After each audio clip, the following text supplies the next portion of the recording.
Morning all. One from Kev this morning.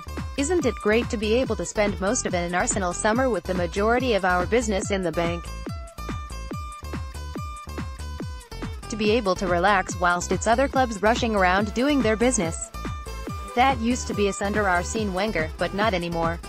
The prospect of another deadline day of hoping, wondering and stressing as the effervescent and ever so slightly mental Jim White performs another manic episode of the world-renowned Sky Sports transfer deadline jamboree can be safely consigned to the dustbin of most gooners. We can all relax. It takes a bit of getting used to, I know, but it sure makes a pleasant change thanks to the proactivity of Sven, Roel and the gang. I look at news now and there's hardly anything on there worth considering except players possibly being moved on and odd agent-inspired rumor. But there is a downside to this because the press need to have some kind of ongoing Arsenal-themed negativity around to generate clicks. It's all about the advertising revenue, folks. So step forward, Bernd Leno. Remember when Granit Xhaka joined Arsenal and according to the press he was a walking disaster area, a red card every game, and that narrative then followed him into the Arsenal team. Of course it was total rubbish and his disciplinary record since has shown what nonsense those stories were, but don't let the truth get in the way of a negative Arsenal story, and so we have the Bernd Leno theme and his supposed penchant of throwing one in each game. Of course other goalkeepers don't make mistakes, only Leno it seems, or like that German nutcase at the World Cup who despite that major balls up, is still rated the best in the world. So the press will pursue this theme because Arsenal have had such a chilled out summer which clearly doesn't suit the press as they need some kind of Arsenal crisis to earn revenue. So every time Leno concedes, because it will happen, just ask David Seaman, you can expect these negative comments to surface. Just don't let the press color your view of our new goalkeeper or any of our new signings. Talk about molehills and mountains. This story about Mesut Ozil is ridiculous from start to finish. No, not the fact that he's quit international football for the reasons he has, but how it's unfolded.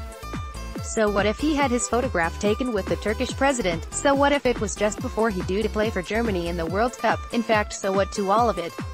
Mesut Ozil was born in Germany and simply opted to play for Germany because he could.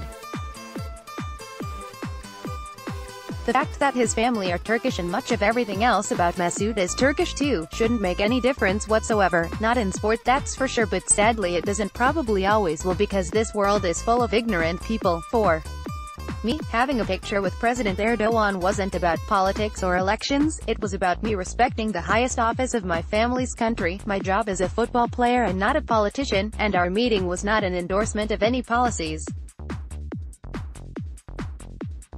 The treatment I have received from the DFB, German Football Association, and many others makes me no longer want to wear the German national team shirt.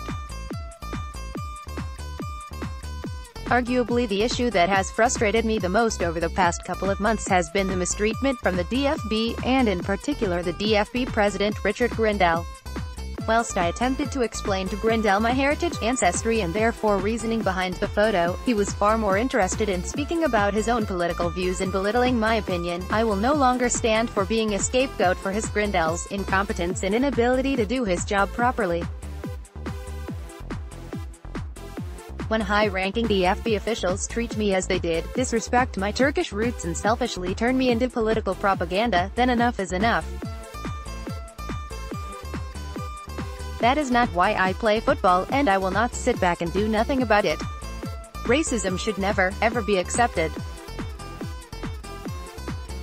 I wonder if Mesut would have received such criticism from within the German game 4 years ago when he was helping his international teammates lift the World Cup. No, I doubt it either, but this summer, he's not had a great tournament. Mind you, who did in the German team? He's a scapegoat, just as he so often is both club and country, and I know at times I've been guilty of being critical of him for his poor Arsenal performances, but the difference is, his nationality or anything associated with it has never come into it. Before he signed for Arsenal he was considered a great player, a world-class player in some people's eyes, and there's no doubting that on his day he is, but his body language gives off the wrong impression. The ghastly media love him because he's an easy target, especially as he plays for Arsenal.